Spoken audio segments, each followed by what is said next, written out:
Welcome to our latest edition, weekly edition that is, of Deep Dive featuring Hudson Institute as we continue to deliberate various developments throughout the Middle East from a European as well as an American perspective, but also with chief focus on Israel. To do just that, let's now turn to Washington, D.C., where we're joined by the director of the Center for Peace and Security in the Middle East, namely Senior Fellow at Hudson, Dr. Michael Duran. It's good to see you, sir. What should we focus on in today's edition? There have been a lot of events over the weekend, but what would you categorize as something that we should deliberate within the time allotted to us?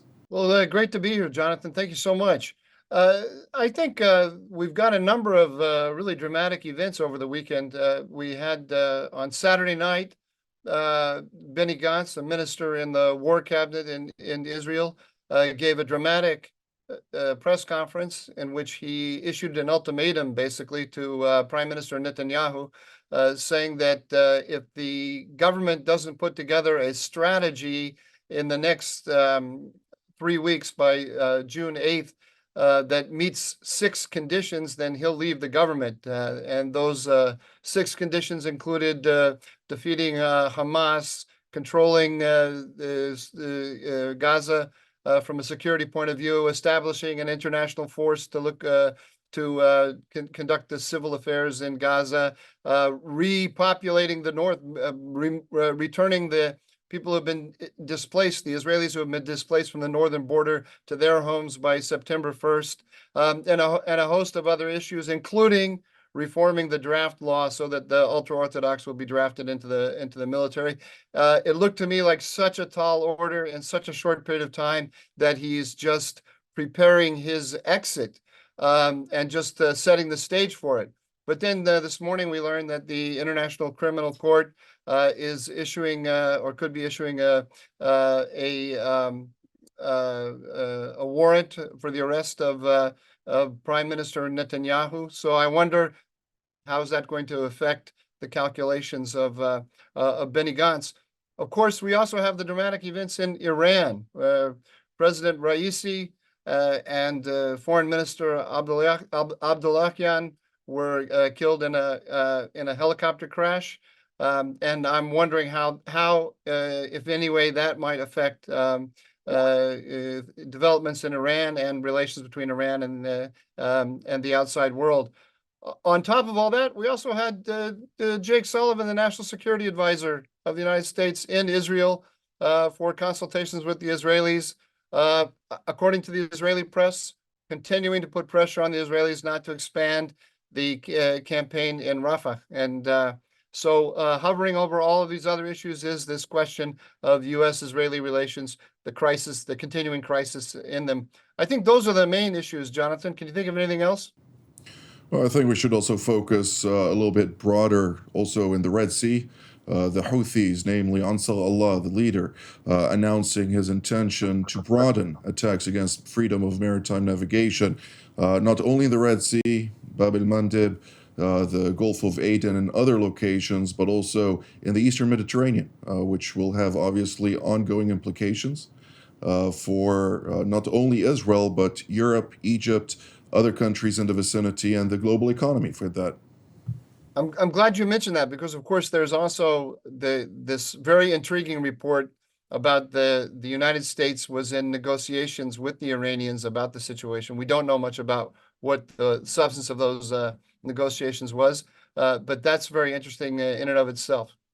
Indeed. Well, let's now turn to Central Israel, where we're joined by Dr. Eran Lerman, retired colonel from the IDF Military Intelligence Directorate, but also formerly a deputy national security advisor, a strategist, the vice president of the Jerusalem Institute for Strategy and Security. And I won't go through your entire curriculum vitae, sir, since we won't have enough time for this production at that. Nonetheless, I'd like to ask you particularly with regard to the initial remark by Dr. Duran about Benny Gantz, his ultimatum. When we're talking about creating a strategy in 3 weeks, I know it's a little bit far-fetched, but is there something in the making? And if so, what can we expect in the near future to see emerge out of this? Well, frankly, I'm not entirely objective on this matter. I have been involved in an effort to put forward an alternative that would avoid two catastrophes. One is a long-term Israeli sinking into the mire of the daily management of affairs in Gaza, and the other is the bringing over the Palestinian Authority, which is utterly incapable of managing even the areas under its direct control, certainly not Gaza. It was the immense challenge of reconstruction lying ahead.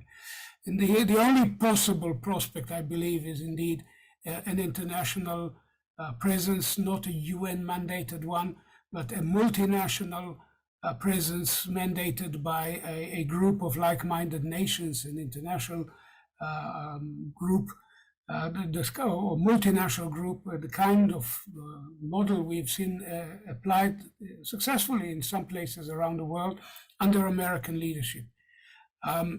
I believe that both the Defense Minister Gallant, who spoke today very forcefully in a Likud party internal session, telling them that the IDF simply cannot be committed to a long-term stay in Gaza as administrative function with all the responsibilities involved, without a huge increase in both the economic burden and the daily burden on the IDF, perhaps increasing the term of service to 4 years.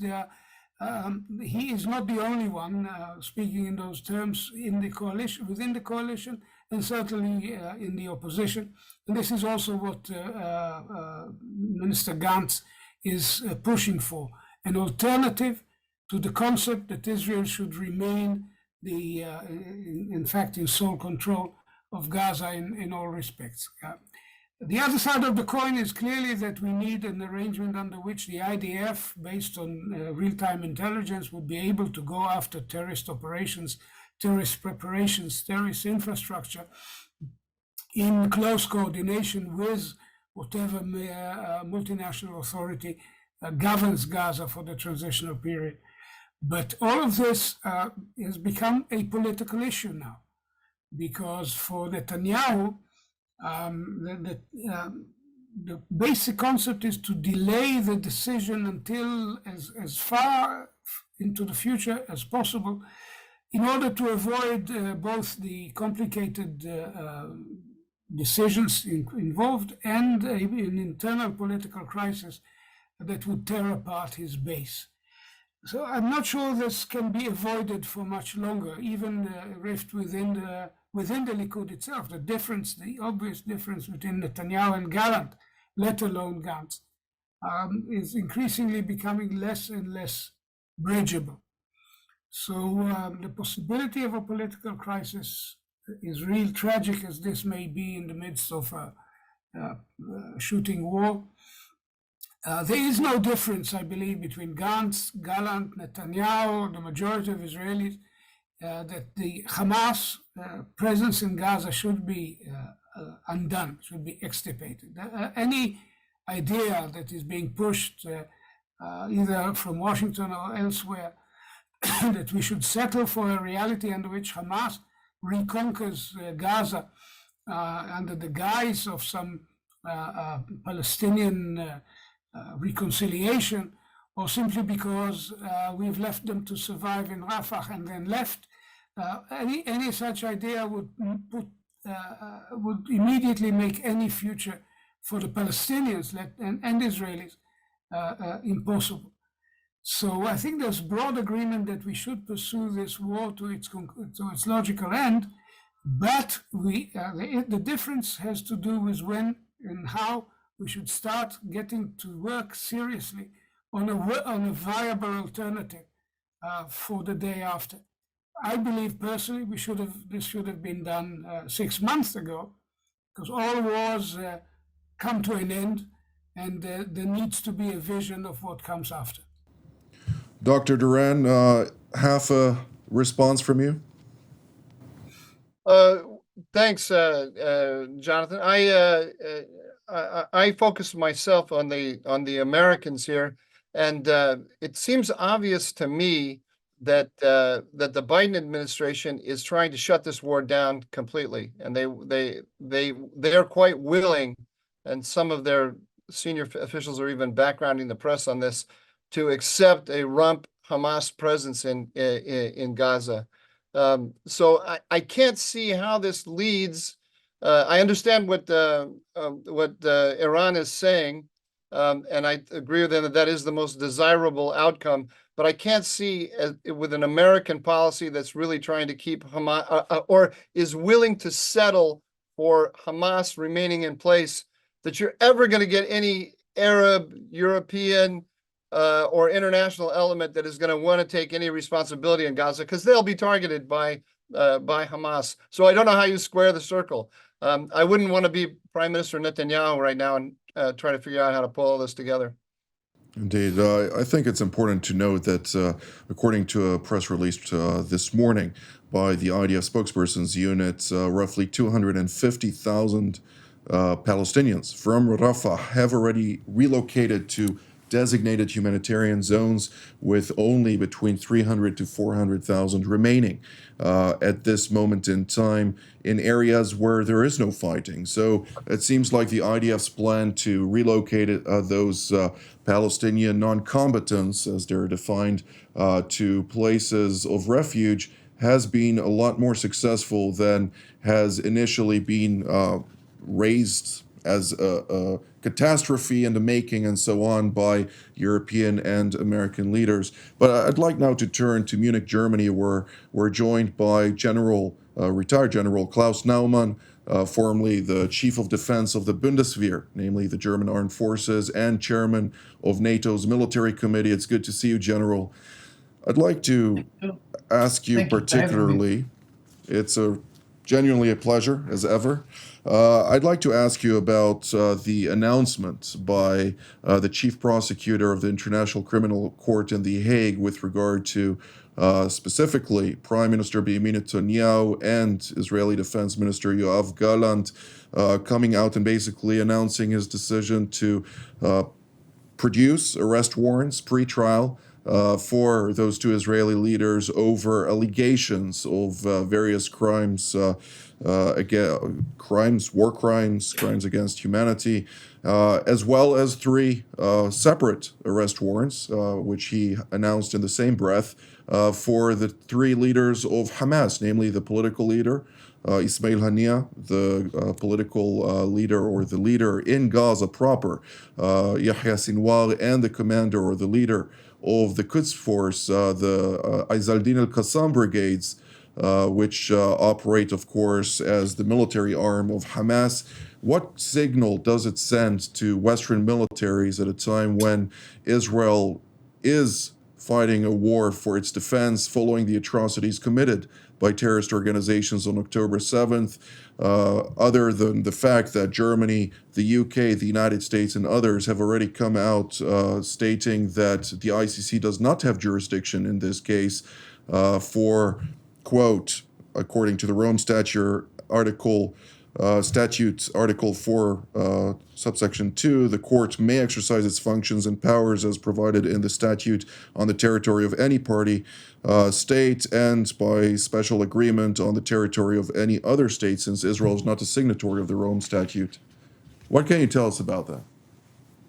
Well, first of all, I'm glad that the German government already announced that they doubt the jurisdiction of the ICC in this case.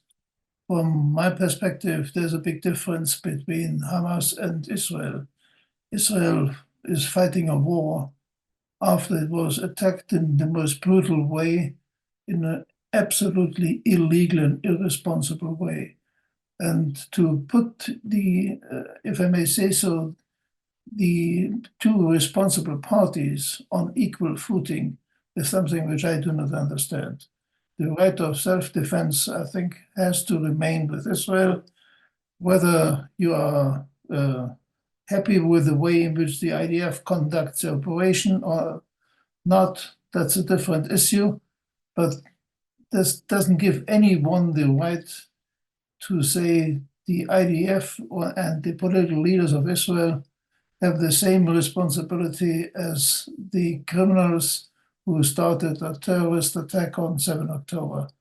And I think we have to be clear on that issue, since otherwise many people will start to challenge the right of self-defense, which at this point in time plays such a crucial role in Ukraine, where day by day war crimes are committed by Russia, but nobody is speaking about it any longer. Indeed. Well, I saw a remark by a friend who wrote that if this chief prosecutor were to be alive during World War II, he would have undoubtedly produced arrest warrants for Hitler and Churchill in the same breath. So it brings into question whether or not a person like this chief prosecutor, or British lawyer for that matter, has any validity in this context for the essence of the ICC in the first place. That's already a different story. But let's now turn to another guest, namely Brigadier General in Reserve Relik Shafir, formerly an Israeli Air Force commander and fighter pilot. It's good to see you, General. I'd like to turn our attention to the northern front of Israel. The Iranian proxy Hezbollah has intensified significantly cross-border attacks against Israel, and in turn we see also Israel degrading Hezbollah infrastructure even further throughout that borderline. What can you tell us about the current situation? And we heard, of course, the Defense Minister Yoav Gallant during a tour of northern Israel highlighting to troops stationed there that a response, a military offensive into Lebanon may take place at any given moment. Let me start off with commending Michael Durant for his Gates of Gaza publication a couple of days ago, or about a week ago, in which he scrutinized Israeli strategy and present position using quoting Moshe Dayan, the then chief of staff in 1956, over the grave of a lieutenant who was killed by the Gazans. And this also reflects on what we have in the north. The Hezbollah is generally a proxy of Iran, and the Iranians are putting pressure on Israel on a sub war, I would say, standard, in the sense that Israel cannot go or shouldn't or wouldn't go into full war because it's a war of attrition where there's a threshold. They're not killing many people. The exchange ratio is about 1 to 20 of Hezbollah terrorists who are killed for one Israeli who's killed. They shoot at the Golan Heights, the military posts, or houses that are not manned. And so they're able to keep the threshold below. They understand that the United States is not interested, and France are not interested in a war at this time. They've also promised that they will stop the fire once there's a ceasefire in Gaza. And so they're working on a plan where they are below threshold, war of attrition, tiring Israel and putting it in a position where about 100,000 inhabitants can't go back to their homes. This puts Israel in a dire situation where it spent its political cards and strategic cards in connection with the coalition that was created and could have been used at this time. And so it puts us in a position where we have a problem acting out. A full war with Lebanon would probably lead to destruction in Lebanon. 150,000 missiles flying towards Israel. It's not a catastrophic threat, but it's big enough so that Israel doesn't take on Hezbollah at this time, with a very weak backing from the West and certainly from the United States at this time, where the United States is trying to build a moderate Arab belt against the northern Russian Iranian belt, so to speak. And so this needs a lot of political work by Israel. And at this time, Israel is not able to do so because the prime minister is not able to create a backing for and supporting him, except for the actual war in Gaza, is not able to get a backing or a trust from the people of Israel to about 75% of people who mistrust Mr. Netanyahu. Further to this, I'll add that some acts that are taking place in Israel that are creating, that's below the screen, but a lot of trucks that were coming from Jordan through Israel to Gaza were pillaged by right-wing extremists where the police didn't stop them, didn't take them into custody. This looks like there's no, it's backed by the Israeli government, and it is backed by at least two ministers in the government. This creates a scenario where Israel it looks weak and undecided, and it all leads to Prime Minister Netanyahu. So we are in a very unstable situation internally and externally, and obviously the Iranians are taking advantage of this situation, and so we're with in a dire strait with difficult days ahead. Thank you, General Shafir. Dr. Duran, obviously, in reference to the article that you wrote together with John Kasapoulou, it was indeed brilliant. Nonetheless, while Moshe Dayan did not have, was that the one with John Kasapoulou, or am I mistaken? Yes, yeah, that's right. Yeah, I was. Okay. If you saw me react, I was just. When you said brilliant, I wanted to ask you to say more. Okay. I was Well, I'll liking keep what it I at was that. We'll keep it humble. No, Nonetheless, don't keep it humble on my part.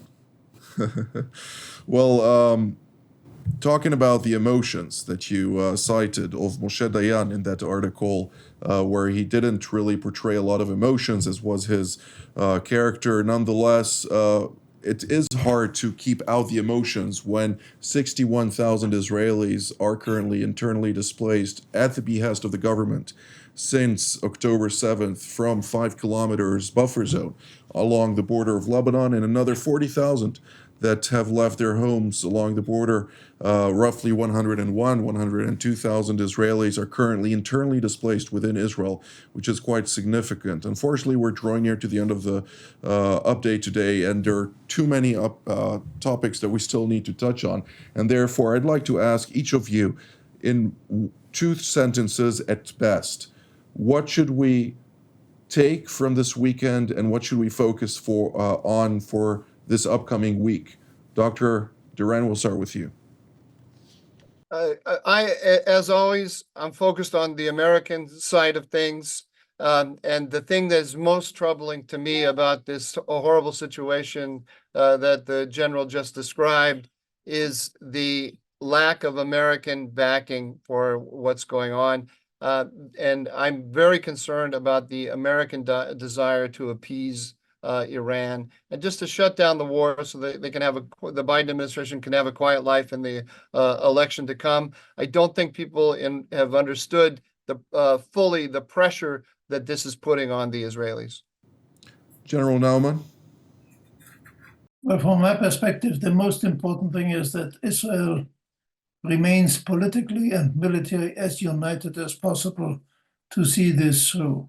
Since we, in Germany at least, we support Israel's right to exist and Israel's right to fight. But we can only do this if the Israeli side is on their side united and stays without too much internal bickering and weakening itself. Yes, sir. General Shafir? Well, the most important thing that wouldn't really interest too many of our listeners, are a law that is about to pass in a few weeks in the Knesset, exempting the ultra-religious from service in the military. This is tearing the Israeli community apart in the midst of this war, and it has to be resolved in some manner. Unfortunately, the Prime Minister is not able to resolve this. And Dr. Lerman? Well, since we from time to time need a ray of light in this darkness, I would think that one of the most significant things we saw this weekend was the response of many, many Iranians, not only in exile, even within Iran itself, to the passing of this butcher, President Raisi, a man responsible for extreme repression of elements of the liberal opposition in Iran in his day. And the sense that so many Iranians are sick and tired of what is being done in their name may just give us a ray of hope down the road, because nothing would change the Middle East for the better, more deeply and more enduringly than a change in Iran. And with that, I'd like to also point out myself that there were, even though there is a lot of opposition to the regime, both within and outside of Iran, there were a lot within the Ayatollah supporting groups that increasingly saw Ibrahim Raisi as the legitimate successor of Ayatollah Ali Khamenei rather than his son, and that may indicate potentially that some people would have been also happy within the regime that he no longer stands within that context. But nonetheless, this is all the time that we have for today. I'd like to thank Dr. Lerman, General Shafir, General Nauman, and Dr. Duran for your insights today. And I'd like to thank all of you at home as well. Until our next update from here in Jerusalem, have a good evening.